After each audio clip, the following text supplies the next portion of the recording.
The Threx dominion had no equals. For over a century, they swept through sectors like a storm of fire and shadow. Every planet they conquered was left burning, every species either enslaved or erased. No one resisted, not for long. And those who did, their moons were shattered as warnings. No one dared challenge them. Not until Earth. The Galactic Council had pleaded with humanity to stay neutral. They were too new, too unpredictable. But when the Threx attacked the mining world of Kalos, a colony under Earth's protection, they made a mistake. Because on that world were 37 human settlers. Men, women, and children. None survived.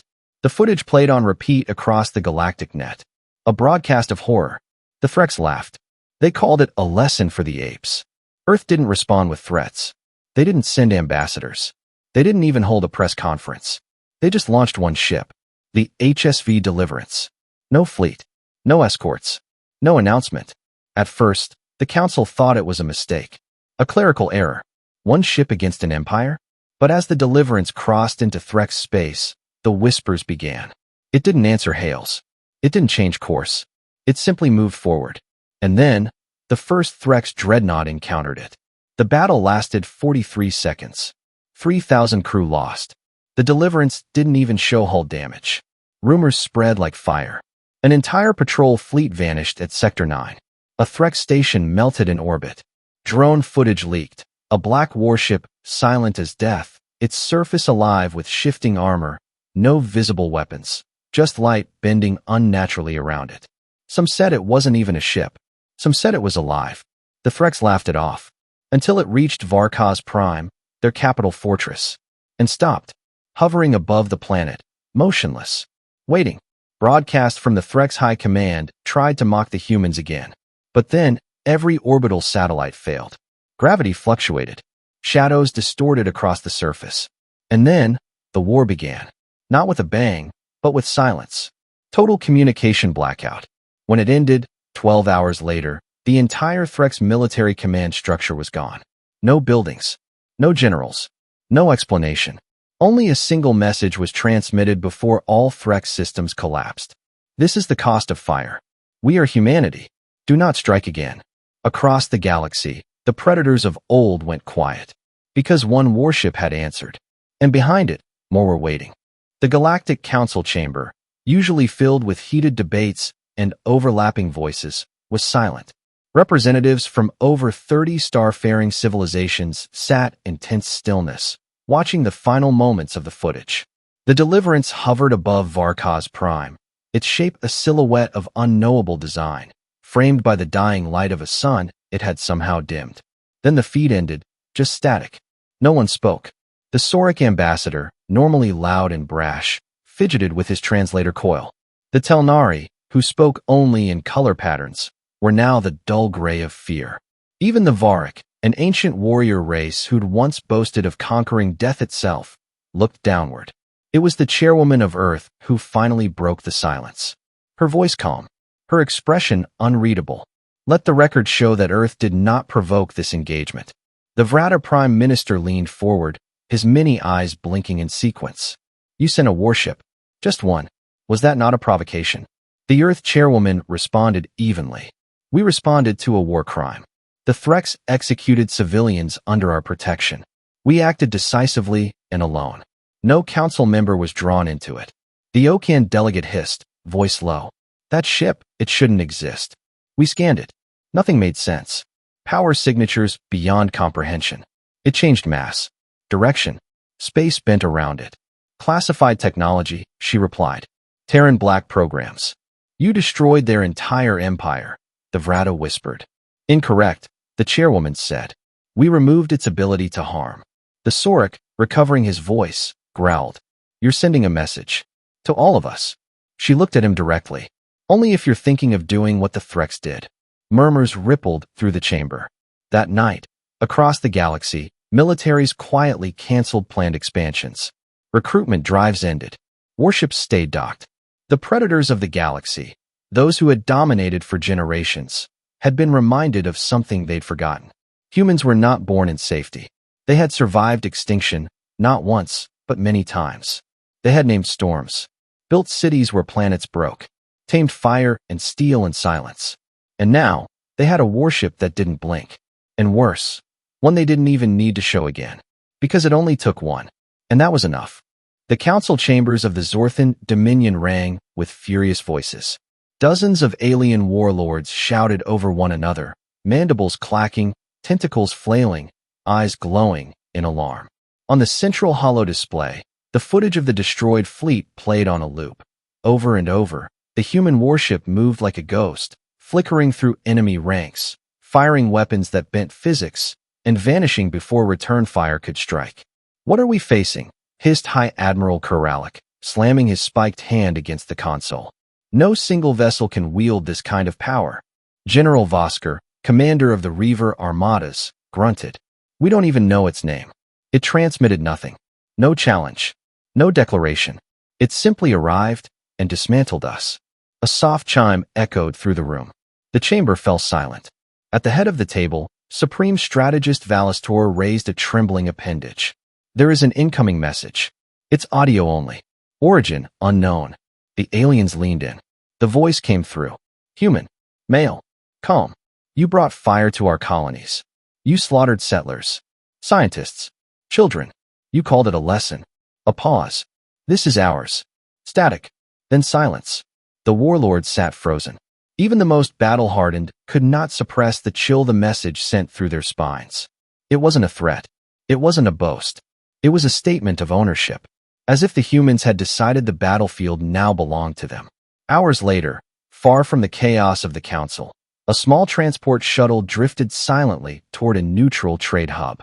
Its systems were clean. No weapons. No defenses. Inside, 3 surviving crew from the Valtor raid whispered in disbelief. "The ship, it was like it knew what we were going to do before we moved," said the pilot, a 6-eyed Keltari. "I ran scans. They bounced. No mass reading. No power signature. It didn't even register as real." "I saw it," said a wounded engineer, clutching bandages around his midsection. "A Terran symbol on the side.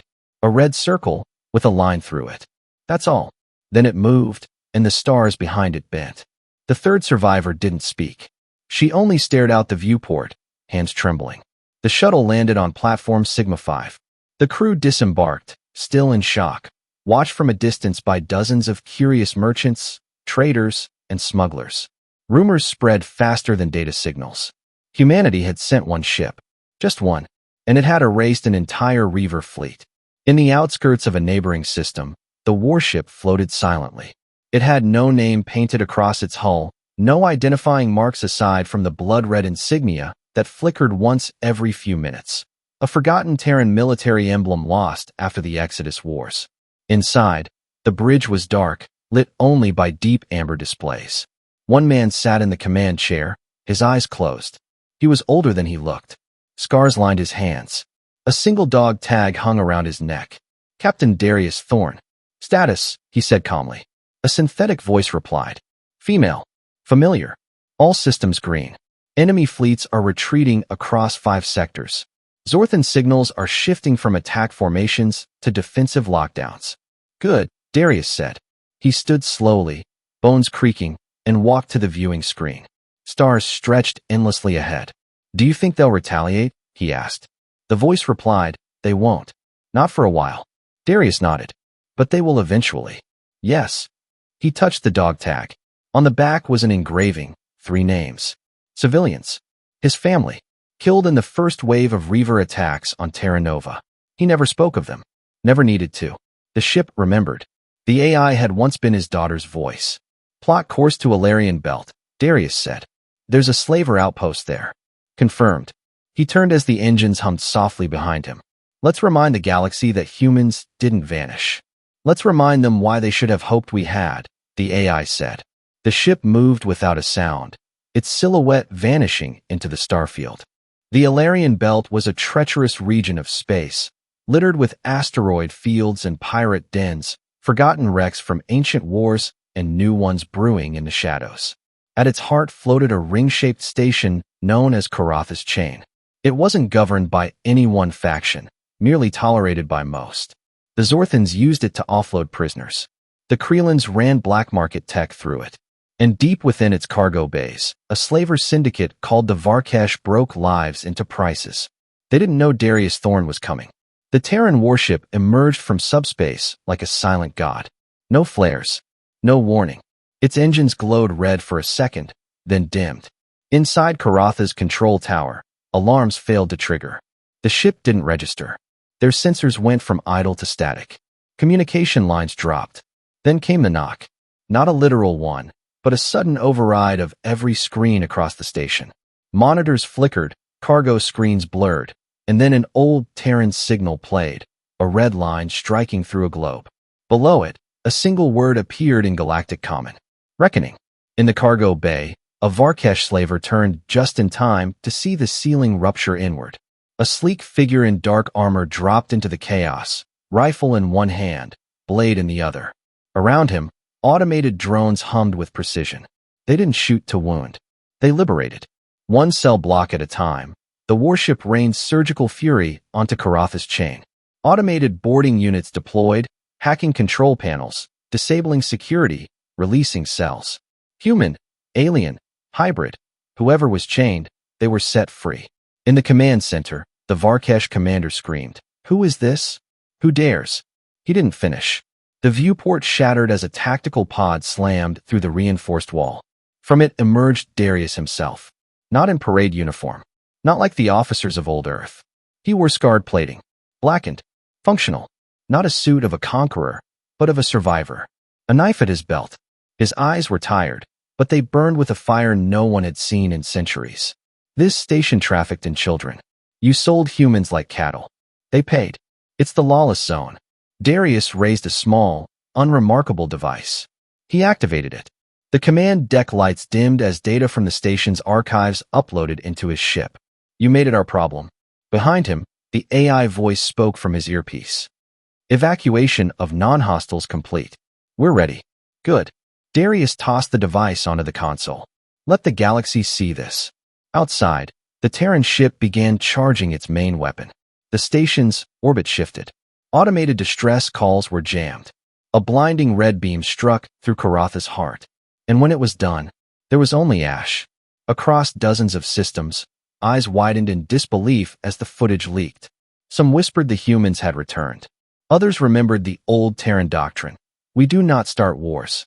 We finish them. And for the first time in 100 years, slavers began shutting down their operations. The humans weren't negotiating. They were hunting. News of Karatha's destruction traveled faster than any official transmission. Pirate fleets abandoned their hideouts. Syndicate leaders changed names, faces, and planets. But it was already too late. The Terran ship wasn't just a vessel, it was a symbol. And the symbol had become legend. They called it Oblivion's Edge. It never hailed. It never responded to threats. It moved through systems like a silent blade, executing missions with surgical precision.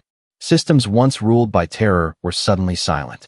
Worlds long abandoned were now finding strange crates dropped from orbit, filled with supplies, medicine, and old Terran tech. Humanity hadn't just come back for vengeance. They were rebuilding. But the galaxy had one last test to throw at them. The Varn Dominion, an empire of 14 species with a combined fleet strong enough to encircle planets, decided to send a message. The destruction of Karath, they claimed, was an act of war. They assembled their Armada Prime, a show of force with over 500 capital-class ships. They waited at the edge of neutral space. And Oblivion's Edge arrived, alone. The Dominion laughed. They broadcast the event live, thinking they'd show the galaxy how frail Earth had become. But then the ship sent one message. Just one, sent in every known galactic language. "Leave this sector." The Dominion refused. They opened fire. And the Terran warship did the impossible. It moved through the Dominion formation like death given form. It didn't just fire back. It hijacked targeting systems, turned Dominion ships against each other, ignited fuel reserves from kilometers away. The hull of Oblivion's Edge shimmered with active defense plating, warping and shifting faster than sensors could track. In minutes, hundreds of ships were disabled or reduced to wreckage. Not one Terran system had been touched. When the smoke cleared, the last surviving Dominion admiral sent a quiet hail. "What are you?" The human voice that answered was calm. "Consequence." After that day, The Dominion signed a silent truce. They weren't the only ones. One by one, the factions that once ruled with fear found their power slipping. The void they left behind wasn't filled by conquest, but by unity. Humanity, the species once known for its violence, had become the galaxy's most feared peacekeeper. Darius Thorne, now a mythic figure, was never seen again. Some say he became the ship. Others say the ship was always something more. But every time a slaver's base went dark or a missing colony was found thriving, there was one thing all witnesses agreed on. They saw a red light in the sky, and they heard the same final message. This is Earth. We remember.